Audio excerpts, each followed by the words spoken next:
Bonjour, bonsoir et bienvenue à ce journal à la une de l'actualité. Ouverture le 14 janvier de la première session ordinaire de l'année législative au Parlement haïtien en présence du président de la République et du Premier ministre.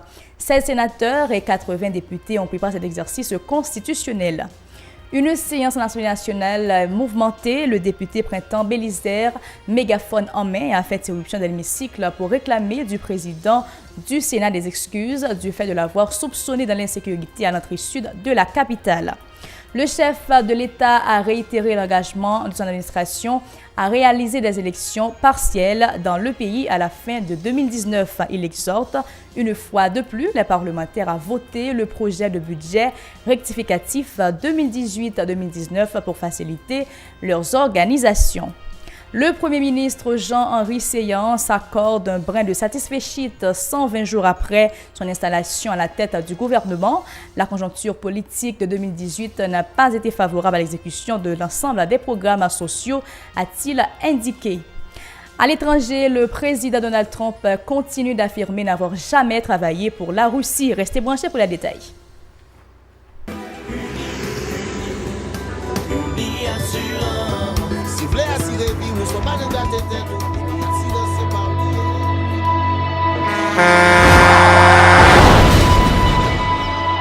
En général, moun pa reme pran assurance. Yo considéré que son l'argent rejeté. Et pourtant, l'argent assurance te doué dans budget ou à côté l'argent kayak l'argent manger. Li là pour les deux ou traverser un mauvais pas. Gardez tout à côté ou. Ouais comment gros problème qu'on entre sur monde sans attendre. Mandez Dieu pardon, ça qu'arrive au tout. Une assurance dit ou précaution pas capon. Les malheurs arrivés, les faux amis flair saison a fait comme si on pas de jambe connaît ou. Une assurance après ta faire pour le jour, continuer vivre la vie ou quitter ce course là dans main nous. Une assurance. Vivez en toute assurance. Bienvenue au développement du journal. Début mouvementé de la séance en Assemblée nationale du 14 janvier au Palais législatif. Le député Printemps Bélisaire, mégaphone en main, a fait irruption dans l'hémicycle pour réclamer du président du Sénat des excuses du fait de l'avoir soupçonné dans l'insécurité à l'entrée sud de la capitale. Le parlementaire était soutenu par une dizaine de ses collègues, particulièrement du groupe minoritaire, qui avait au préalable conditionné leur participation à la séance au fait qu'elle soit présidée par Gary Bodo, vice-président de l'Assemblée nationale. Après une suspension, la séance a été reprise sous la présidence de Joseph Lambert. Suivez.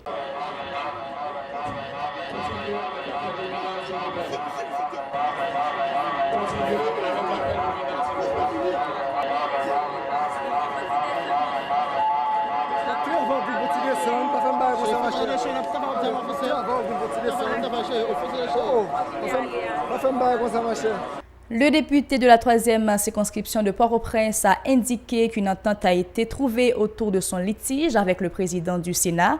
Printemps Bélisaire a déclaré que lui et ses collègues se sont finalement comportés en homme d'État pour faciliter la poursuite de la cérémonie d'ouverture de la première session de l'année législative. Écoutons. Nous avons nos batailles en tant qu'équipe au niveau du Parlement. Et l'équipe collègue qui t'accompagne à travers des sacs de passé à là, bureau chambre de députés, bureau Sénat, ensemble avec différents collègues, nous avons demandé un huis clos. Et à travers des huis clos, je dis là, en tant que démocrate, en tant que parlementaire, en tant qu'homme d'État, nous sommes là pour nous mettre en évidence la dimension homme d'État, pour nous connaître que je dis là, Parlement, ça, démocratie. Dernier pas, démocratie. Il faut que d'abord, le Parlement soit capable de représenter une image tout à fait symbolique, qui tout à fait un patrimoine à travers des batailles pour la démocratie. Et bien, je dis, petit moi, famille, tout allié, toute équipe politique, tout mandat dans le 3e, tout employé dans le Parlement, au niveau du Sénat, au niveau de la Chambre des députés, qui ont senti que vous avez froissé, vous avez attaqué. Et bien, je dis là, pour l'avenir institution ça, que nous tout appelé à vraiment clean image. Eh bien, nous disons, sous demande l'ensemble des collègues parlementaires, et pour l'image pays, pour la communauté internationale, pour la communauté nationale, nous voulons tracer un exemple pour nous dire.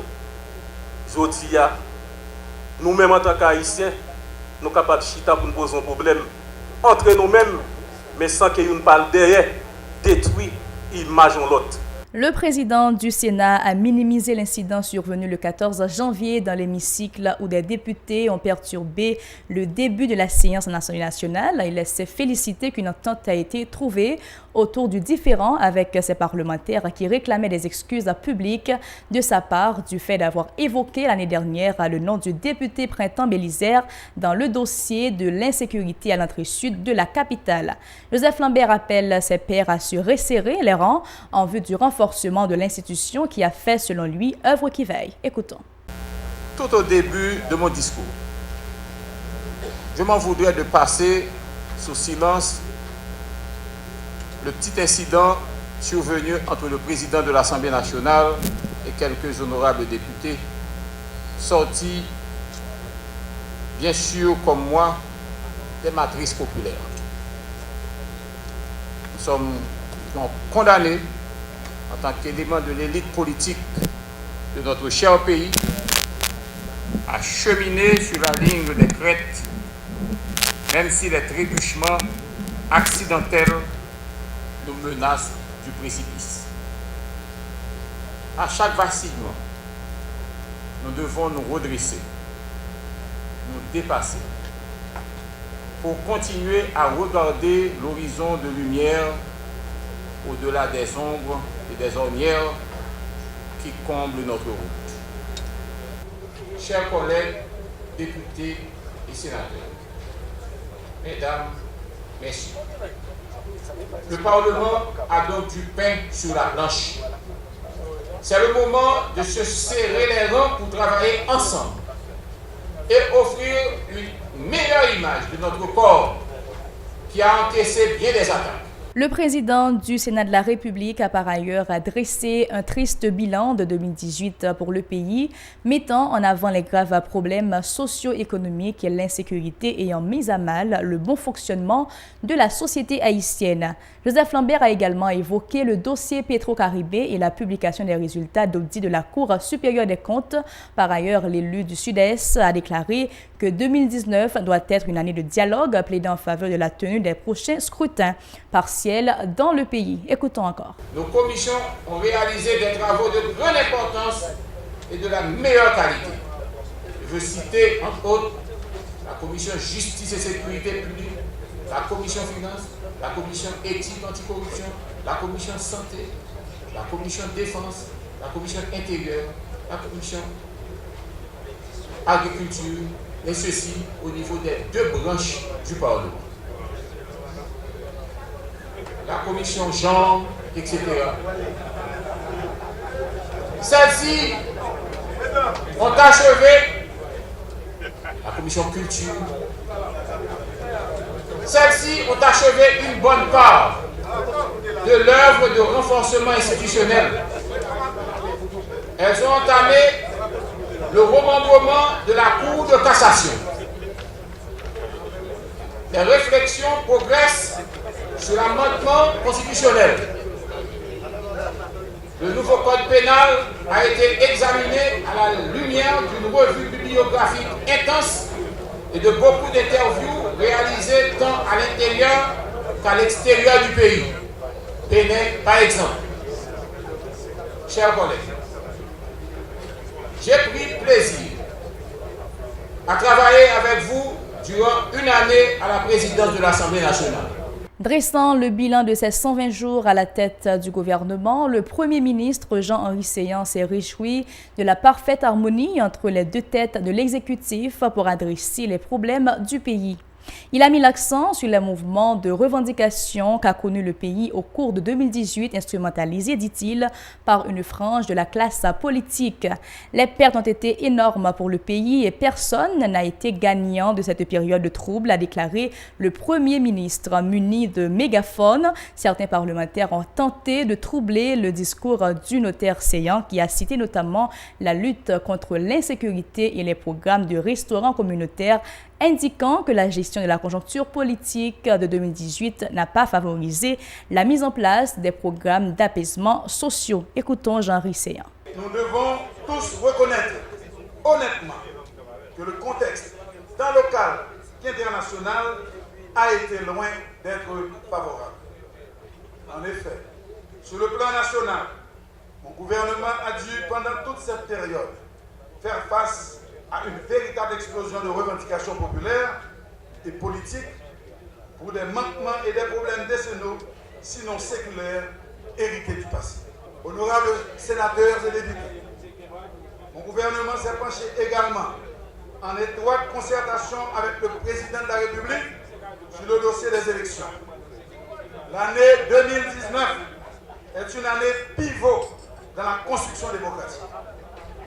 Le rendez-vous à ne pas manquer pour toutes les compétitions électorales en perspective.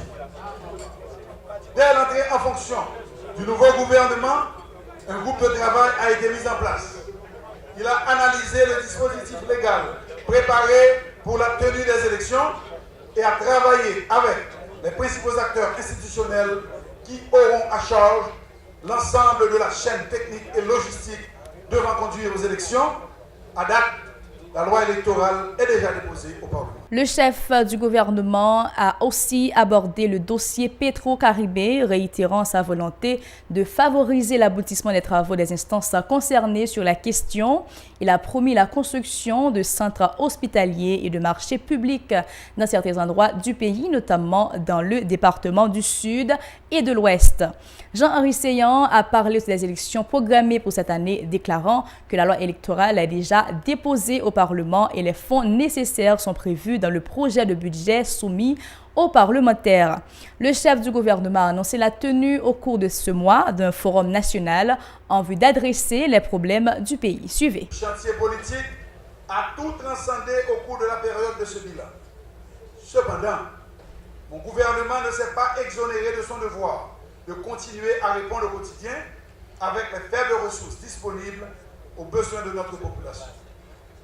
Dans tous les ministères, les ministres, secrétaires d'État et directeurs généraux ont poursuivi sans relâche leur mission de service public autour des 7 axes prioritaires du président de la République et des grandes composantes transversales et sectorielles de ma déclaration de politique générale. Pour l'autre Haïti, l'autre pays, plus bon pour toute petite ligne. Un pays qui rejoint toute idée avec tout respect peuple qui mérite.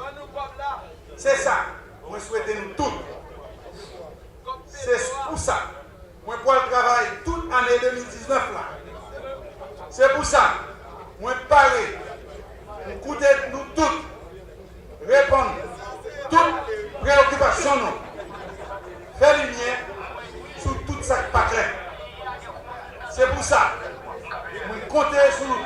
Et puis, le président de la République a indiqué que son administration prendra toutes les dispositions pour permettre la réalisation d'élections dans le pays au cours de cette année. Selon le chef de l'État, ces élections font partie des grands défis à relever par l'équipe au pouvoir pour assurer la stabilité en Haïti.